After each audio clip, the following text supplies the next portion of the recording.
7h43 minutes avec nous sur les ondes de Passion FM, Monsieur Paul Doyon, qui est le président de l'UPA de la Beauce. Bonjour, Monsieur Doyon. Bonjour. Cette semaine, on avait le goût de discuter ensemble de l'économie par rapport à l'agriculture. Et chose importante à mentionner, c'est pas juste l'agriculteur, c'est pas juste sa ferme qui rentre en jeu dans le plan économique. Ah non, absolument pas. Quand il y a un village ou une municipalité où il y a de l'agriculture alentour, c'est toujours une municipalité qui est plus prospère. Est-ce que vous avez quelques chiffres à nous donner sur le bilan économique de l'agriculture sur la région? On a des chiffres à l'échelle de la province. La transformation de la production agricole, c'est 174 000 emplois. C'est quand même pas à négliger. Et puis, c'est 13 milliards de produits intérieurs bruts. Ça fait que c'est à l'échelle de la province, c'est important. Là. Quand on parle à l'échelle régionale, là, il faudrait le prendre région par région, là, mais quand même des régions rurales comme la nôtre, c'est un impact économique important. Est-ce que vous avez un pourcentage de l'économie qui est relié à l'agriculture? Pourcentage...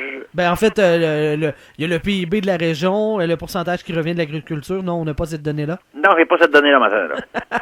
Donc, quand l'agriculture va bien, la région va bien. Oui, absolument. Et puis, on avait M. Maurice Doyon, qui est professeur de l'Université Laval, qui avait fait une étude, demandée dans un petit village de 800 habitants, où est-ce qu'il avait regardé si le jour où il n'y aurait plus d'agriculture dans ce village-là, c'est quoi qui arriverait? Et puis, il avait prévu il avait prédit que la quincaillerie allait fermer, et puis le poste à gaz allait fermer. Et puis, c'est ce qui est arrivé. C'est ce qui est arrivé quelques années plus tard. On a pu faire le constat. Et puis, des petites municipalités de 800 habitants dans la région aussi, il y en a beaucoup. Entre autres, la municipalité de Saint-Isidore de Clifton en Estrie, que vous nous citiez dans votre document en exemple, 800 habitants, des garages, tout ça.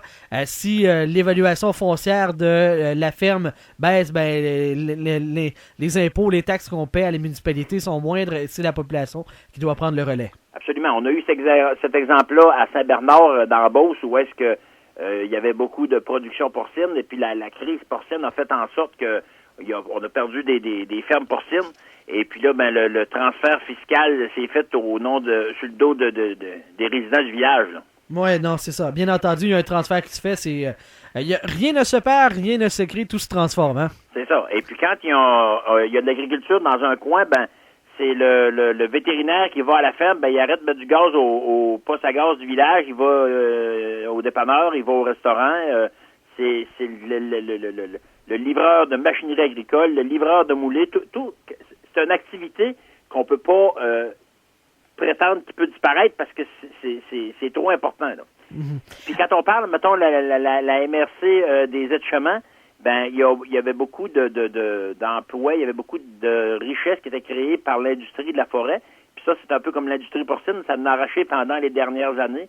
Et puis ça se sent dans certaines municipalités où est-ce que c'est que il y a eu des pertes d'emploi, des moulins à scie qui ont fermé, et puis c'est important, là. Pouvez-vous nous parler un petit peu là du type d'agriculture qui est faite dans les régions, dans les MRC des aides-chemins et des Appalaches?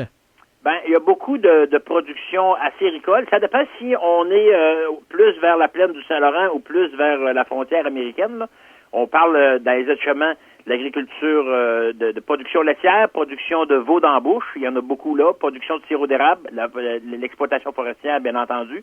Si on s'en va plus vers le nord, on a davantage de production laitière, et puis il y a un peu de grande culture aussi qui se fait proche de la plaine du Saint-Laurent, là. Oui. Sinon, vous avez parlé de tout ce qui est porcin, d'élevage de bétail aussi? Oui. Quand on parle de production de veau d'embauche, là, c'est ce qu'on appelle des vaches à bœuf, là. Et puis, il y a un petit peu moins de porc, là, mais quand on va dans le coin de Bellechasse, il y a un peu de porc aussi, puis un peu de volaille aussi. OK. Donc, je pense que ça ferait pas mal le tour pour aujourd'hui, à moins que vous ayez d'autres trucs que vous vouliez mentionner. C'est ça. On dit tout le temps que faut pas prétendre que l'agriculture, c'est négligeable dans une région comme les nôtres. Et puis, si un bon matin, le peuple du Québec décidait de se donner une dépendance alimentaire envers l'importation et puis les pays extérieurs, on pourrait pas prétendre s'en aller tous vivre en ville et puis abandonner les campagnes. Puis pour qu'il y ait de la vie puis de l'activité dans la campagne, ça prend l'agriculture. Est-ce que vous êtes, dans le fond, vous êtes de ceux qui ont demandé au gouvernement d'augmenter là, justement cette portion de l'assiette des Québécois qui provient du Québec? Absolument. Quand il y a eu la politique de souveraineté alimentaire qui a été sortie le printemps dernier, ben on était bien heureux de ça, dans le sens que le gouvernement, les élus, nos politiciens, croient à l'agriculture puis croient que ça prend de l'activité dans les régions. On ne peut pas s'en tout vivre en ville. Là. Je vais donner quelques données là, pour les gens. Création de richesse, le PIB, c'est 13 milliards de dollars qui sont reliés à l'agriculture. Des revenus en taxation pour le gouvernement du Québec, 2,2 milliards de dollars par année. Donc, c'est énormément de sous qui sont créés par rapport à l'agriculture et tous les domaines avoisinants à travers la province.